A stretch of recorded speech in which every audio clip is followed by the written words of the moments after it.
माधव विश्राम कर रहे हैं, जगाना उचित नहीं होगा।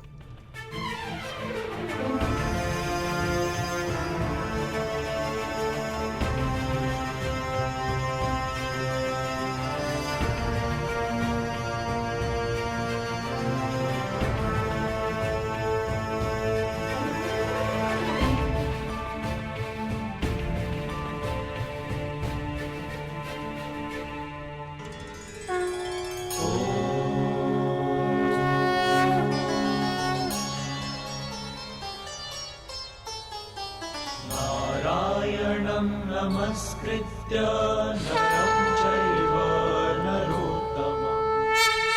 अरे अर्जुन, एक वर्ष किन्नर क्या रहे तुम तो क्षत्रियों के लक्षण ही भूल गए। केवल समर्थन पाने के लिए तुम क्षत्रिय कुल का अपमान कर रहे हो। तुम तो धरा पर बैठ गए ऐसे। जो इस धरा के स्वामी हैं, उनके समक्ष ब्राह्मण क्या और क्षत्रिय क्या।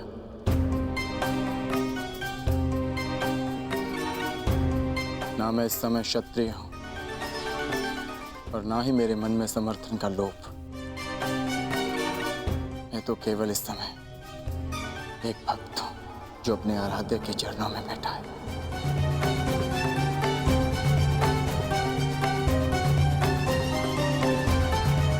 बैठो बैठो।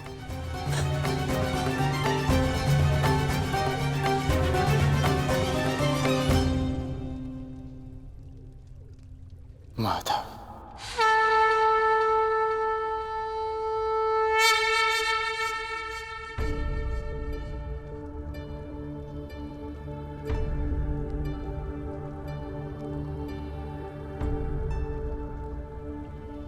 कब आए पार्थ?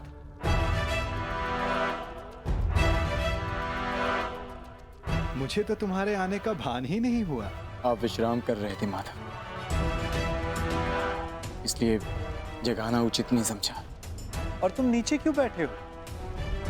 इधर आओ, मेरे समीप आकर बैठो। माधव, मैं यहाँ आपका युद्ध के लिए समर्थ। अरे ठहरो, यहाँ पे पहले मैं आया तो समर्थन मांगने का अधिकार मेरा है। अरे दुर्योधन, तुम भी यहाँ हो? आश्चर्य। आश्चर्य? आश्चर्य तो मुझे हो रहा है। मेरे आने पर तो आप उठे नहीं और अर्जुन के आते ही आपकी नींद खुल गई।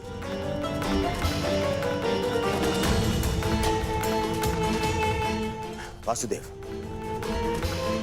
मैं यहाँ अर्जुन से पूर्व उपस्थित हुआ हूं, इसलिए समर्थन मांगने का अधिकार पहले मुझे मिलना चाहिए।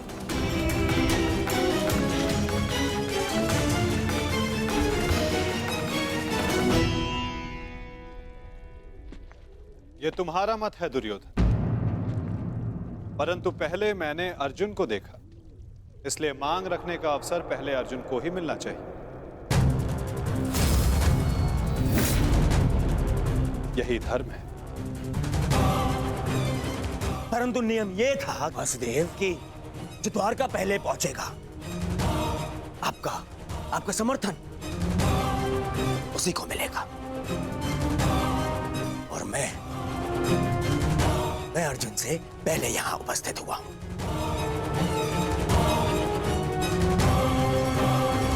कदाचित तुमने नियम ठीक से नहीं सुना था दुर्योधन। नियम यह था कि द्वारका पहुंचकर मेरे समक्ष आकर प्रथम जो समर्थन की मांग करेगा, मैं उसका साथ दूंगा। अब आप कुतर्क का सहारा ले रहे हैं वासुदेव।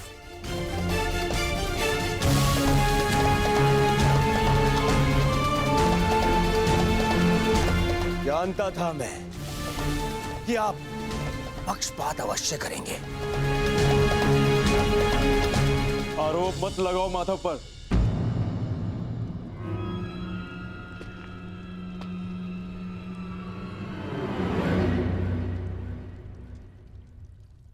दुर्योधन सत्य कह रहा है माधव। मुझसे पूर्व ये यहाँ उपस्थित था। परंतु आपके पीछे बैठने के कारण आप इसे देख नहीं पाए। इसलिए समर्थन का पहला अवसर दुर्योधन को ही मिलना चाहिए।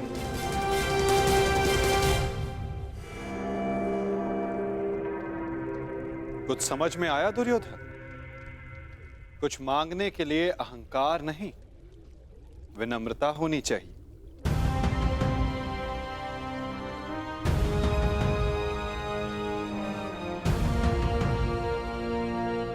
कहो, क्या चाहिए? मैं चाहता हूं कि आने वाले महायुद्ध में द्वारका हम कौरवों का समर्थन करें विनम्रता से।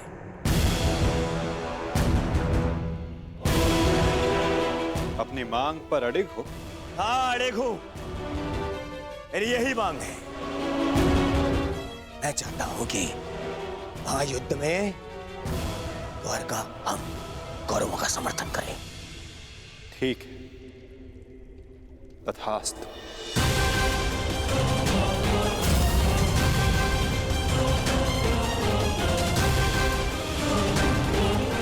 परंतु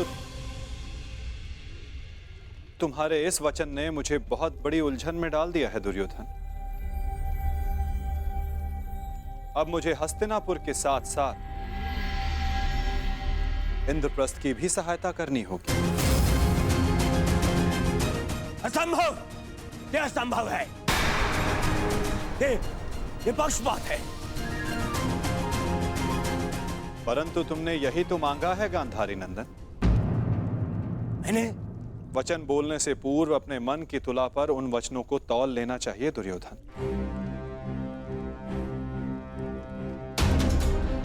तुमने कहा कि कौरवों को द्वारका का समर्थन मिलना चाहिए। अपने द्वेष के कारण तुमने पांडवों को सदा भिन्न माना।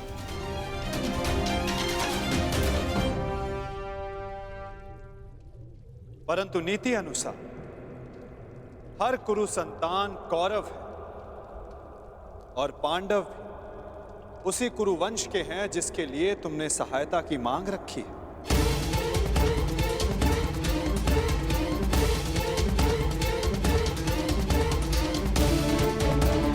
इसलिए मुझे अपना समर्थन दोनों पक्षों में बांटना होगा।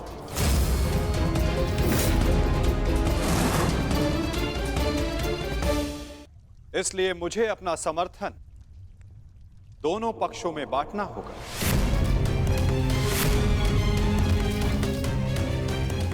क्या करूं?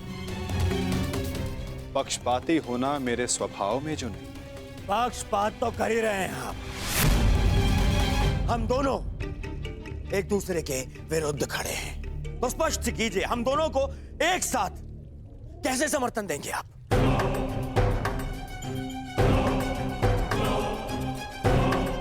ये भी आपका कोई छल है?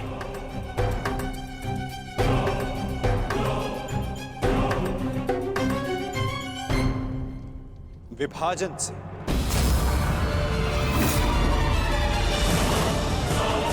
पहली बार युद्ध को टालने के लिए मैंने विभाजन का सहारा लिया था और इस बार युद्ध में सम्मिलित होने के लिए विभाजन करूंगा।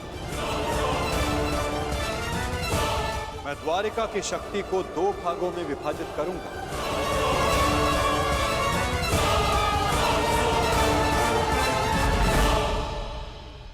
एक ओर होगी मेरी शक्तिशाली नारायणी सेना जो कभी पराजित नहीं हुई।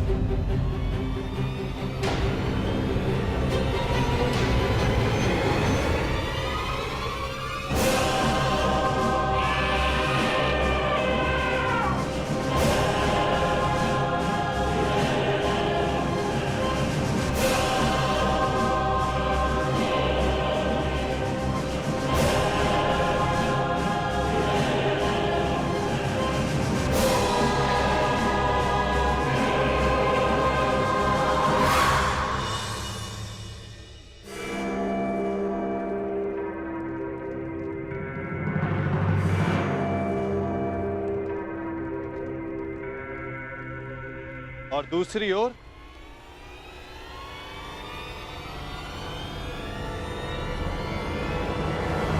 केवल मैं।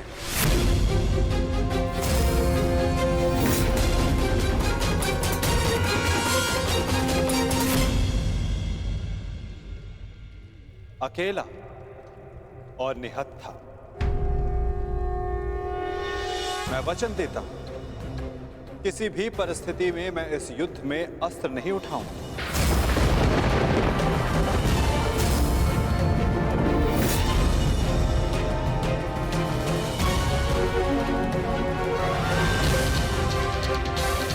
ना ही धनुष, ना गदा, ना खड़ग,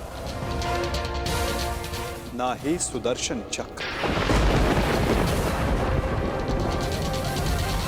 मैं किसी भी अस्त्र का प्रयोग नहीं करूंगा।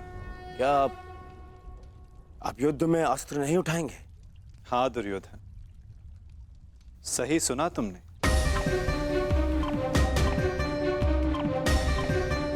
मैंने निर्णय ले लिया है कि मुझे क्या चाहिए।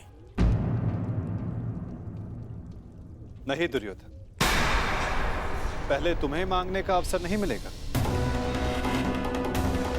क्या? ये मांग कुरुवंश के मध्य हो रही है और अर्जुन तुम्हारा अनुज है, और धर्म कहता है कि मांगने का पहला अधिकार अनुज का होता है। कोई अनुज नहीं है, वो शत्रु है ये मेरा।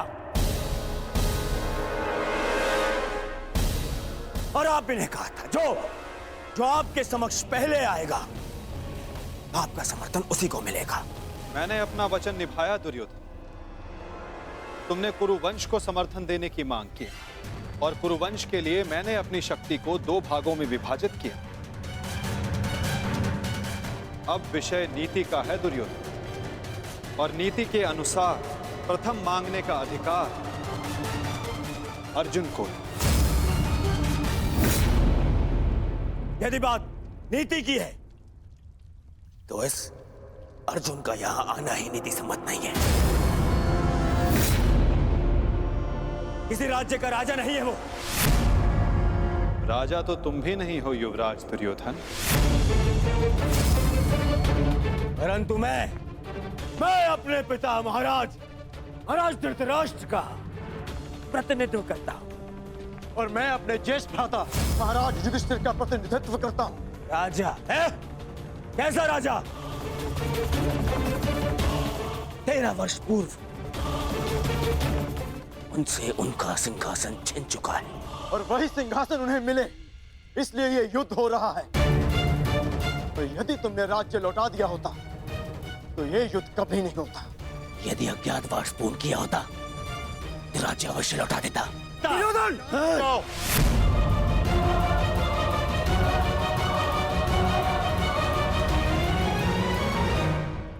यदि अज्ञातवास पूर्ण किया होता तो राज्य अवश्य लौटा देता। दुर्योधन! शांत हो जाओ तुम दोनों। ये मत भूलो कि तुम दोनों यहां अतिथि हो और अतिथि की मर्यादा होती। अपने अतिथि के घर पर यूं झगड़ा करना तुम दोनों को शोभा नहीं देता। तो जैसा कि मैंने कहा, अर्जुन को प्रथम अवसर मिलना चाहिए। आप चाहते हैं कि अर्जुन को नारायणी सेना चुनने का अवसर मिले। मुझे क्या चाहिए इसका निर्णय तुम मत लो दुर्योधन। माधव, आप अस्त्र उठाएं या ना उठाएं, मुझे मेरे पक्ष में केवल आप चाहिए। मुझे नारायणी सेना से कोई मोह नहीं। यदि नारायण मेरे साथ है तो मेरे लिए पर्याप्त है। मुझे आपकी सेना का नहीं, आपका समर्थन चाहिए।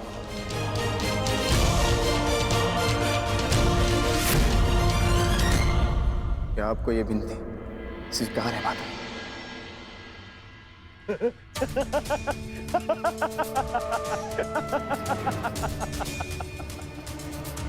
अब समझाऊंगा। यदि 12 वर्ष के वनवास ने तुम्हारा क्षत्रिय गुण ही नहीं, तुम्हारी बुद्धि भी हर लिए। मूर्ख। स्वयं मेरे गले में विजयश्री की माला पहना दी तुमने। तुमने तो स्वयं अपनी पराजय का मार्ग चुन लिया। इतनी विशाल, शक्तिशाली, अपराजय सेना को ठुकराकर, और तुमने चुना निहत्थे कृष्ण को,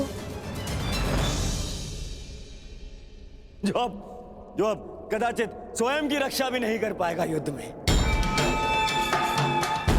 दिख रहा है मुझे कि कैसे तुम पांचों पांडवों के शवों पर अट्ठास मारकर उत्सव मना रहा हूं मैं।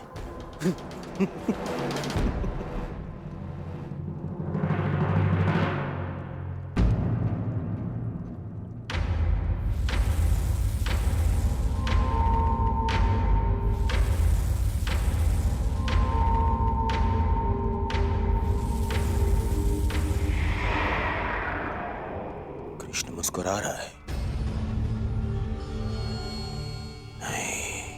नहीं, कुछ तो छल है। अब समझा। नारायणी सेना मुझे दे दी, जबकि उसके स्वामी तो आप स्वयं हैं। वो अपने ही स्वामी पर प्रहार कैसे करेगी? उल्टा वो तो हमारी ही सेना को हानि पहुंचाएगी। नहीं, ये छल है ये। नहीं दुर्योधन, यदि ऐसा होता तो मैं पहले ही तुम में से किसी एक को पूर्ण समर्थन दे चुका होता। पक्षपात ना हो, इसलिए मैंने अपनी शक्ति को 2 भागों में विभाजित किया है। परंतु क्या है ना वासुदेव, मुझे संदेह है कि आपकी ये सेना मेरा आदेश नहीं मानेगी। अवश्य मानेगी।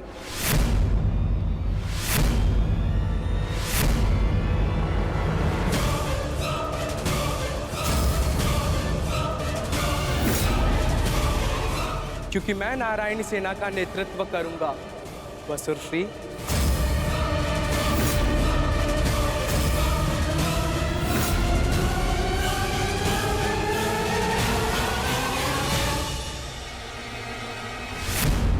ना हो, इसलिए मैंने अपनी शक्ति को 2 भागों में विभाजित किया है। परंतु क्या है ना वासुदेव, मुझे संदेह है कि आपकी ये सेना मेरा आदेश नहीं मानेगी।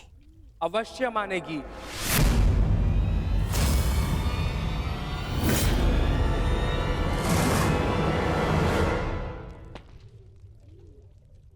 क्योंकि मैं नारायणी सेना का नेतृत्व करूंगा। मैं हस्तिनापुर की ओर से युद्ध में भाग लूंगा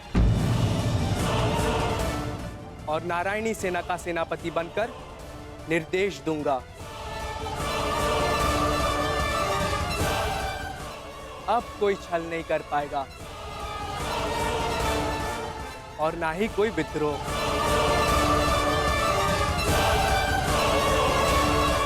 अब तो आपके मन में कोई संदेह नहीं है ना स्वसुरश्री?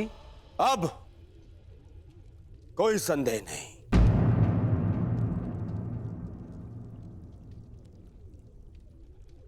ये विभाजन मुझे स्वीकार है।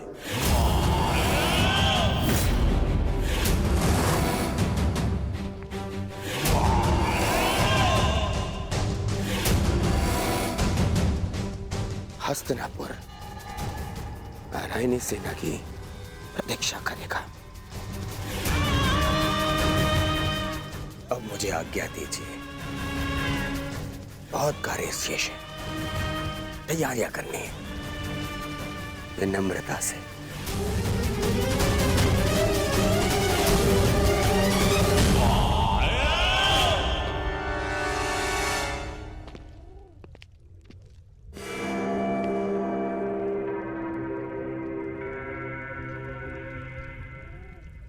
तुमने ऐसा क्यों किया पार्थ?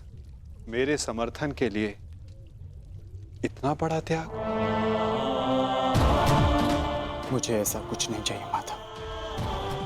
जो मुझे आपसे दूर करे। ऐसी नारायणी सेना से क्या लाभ जिसमें नारायण ही ना हो। ये धर्म युद्ध है माधव, और धर्म वहीं खड़ा होगा जहां आप होंगे। और धर्म की विजय कोई भी सेना नहीं रोक सकती। आप सदैव हमारे मार्गदर्शक रहे हैं। मुझे विश्वास है कि आप विजय का मार्ग अवश्य दिखाएंगे। मैं प्रतीक्षा करूंगा। मुझे ऐसा सुनकर अति प्रसन्नता हुई अर्जुन। लंबी यात्रा से आए हो, बहुत थक गए हो। जाकर विश्राम कर लो, कुछ प्रहर बाद चले जा। प्रणिपात।